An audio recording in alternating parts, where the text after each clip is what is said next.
Hi guys, welcome back to my channel. இன்னைக்கு நம்ம ரொம்பவே சிம்பிள் அண்ட் யம்மியான தாபா ஸ்டைல் தால் தடுக்கா ஈஸியாக வீட்டிலே எப்படி செய்கிறதுன்னு பார்க்கலாம். If you like my video, give a big thumbs up and don't forget to click on the bell icon. தால் தடுக்கா செய்கிறதுக்கு 3 விதமான பருப்பை யூஸ் பண்ண போகிறோம். முதல்ல தோரம் பருப்பு 1/4 கப், மசூர் தால் 1/8 கப், மூங் தால் 1/8 கப், டோட்டலாக ஒரு அரை கப் அளவு பருப்பு எடுத்துக்கிட்டோம். இப்போ இது எல்லாத்தையும் நல்லா ரின்ஸ் பண்ணி க்ளீன் பண்ணிக்கலாம். பவுலில் மாற்றி அதில் கொஞ்சமாக தண்ணி சேர்த்து ஒரு அரை மணி நேரம் ஊற வச்சுக்கலாம்.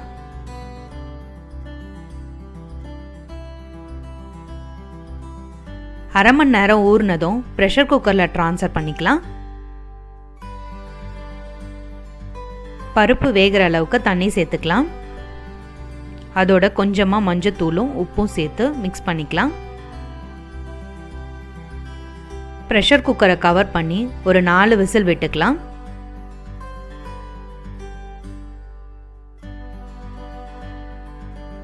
பருப்பு நல்லா வெந்திருக்கு. இதை மிக்ஸ் பண்ணி தனியாக எடுத்து வச்சிடலாம். அடுத்து தடுக்கா செய்ய கொஞ்சமாக எண்ணெய் சேர்த்துக்கலாம். அதோட 2 டீஸ்பூன் நெய் சேர்த்துக்கலாம். எண்ணெய் சூடானதும் 1 டீஸ்பூன் சீரகம் சேர்த்துக்கலாம். இந்த ரெசிபிக்கு டேஸ்ட் கொடுக்குறதே சீரகம் இந்த நெய்யில் நல்லா ரோஸ்ட் ஆனதுக்கப்புறம் தான் நம்ம அடுத்த இன்க்ரீடியன்ஸ் எல்லாம் சேர்க்க போகிறோம். ஸோ அது நல்லா ரோஸ்ட் ஆனதுக்கப்புறம் நம்ம காஞ்ச மிளகா சேர்த்துக்கலாம். உங்கள் காரத்துக்கு ஏற்ற மாதிரி சேர்த்துக்கோங்க. அடுத்து பெருங்காயம், பொடியாக சாப் பண்ண பச்சை மிளகா, பூண்டு, இஞ்சியை சேர்த்துக்கலாம். ஃபைனாக சாப் பண்ண வெங்காயமும் தக்காளியையும் சேர்த்து நல்லா வதக்கிக்கலாம். வெங்காயம் தக்காளி நல்லா வதங்கினதும் நம்ம மசாலா சேர்த்துக்கலாம்.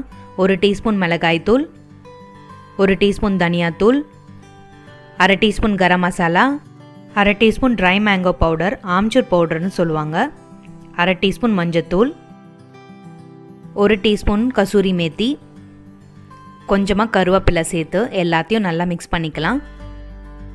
லோ ஃப்ளேமில் ஒரு 2 நிமிஷம் மசாலாவோட பச்சை வாசனை போகிற வரைக்கும் நல்லா வதக்கிக்கலாம். மசாலா நல்லா வதங்கிடுச்சு. கொஞ்சமாக கடைசியாக கார்னிஷ் பண்ணுறதுக்காக எடுத்து வச்சுக்கலாம். இந்த மசாலாவோட நம்ம வேக வச்ச தாலை சேர்த்துக்கலாம்.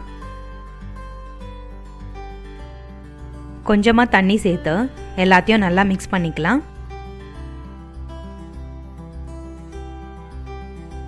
நல்லா கலந்து லோ ஃப்ளேமில் ஒரு 5 நிமிஷம் டாலை பாயில் பண்ணிக்கலாம். உப்பு செக் பண்ணி தேவைன்னா சேர்த்துக்கோங்க.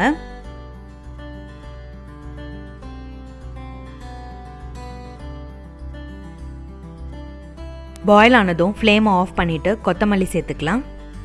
தாபா ஸ்டைலுன்றதுனால நம்ம கடைசியாக 1 டீஸ்பூன் பட்டர் சேர்த்துக்கலாம். அப்போ தான் அந்த ஃப்ளேவரும் டேஸ்ட்டும் ரொம்ப நல்லாயிருக்கும். நம்ம எடுத்து வச்ச தடுக்காவை கார்னிஷ் பண்ணிக்கலாம். சப்பாத்தி, ரைஸ், ஜீராபாத் எல்லாத்துக்குமே இந்த தால் தடுக்கா ரொம்ப சூப்பராக இருக்கும். கண்டிப்பாக இதை ட்ரை பண்ணி உங்கள் கமெண்ட்ஸை ஷேர் பண்ணுங்கள். Don't you love subscribing?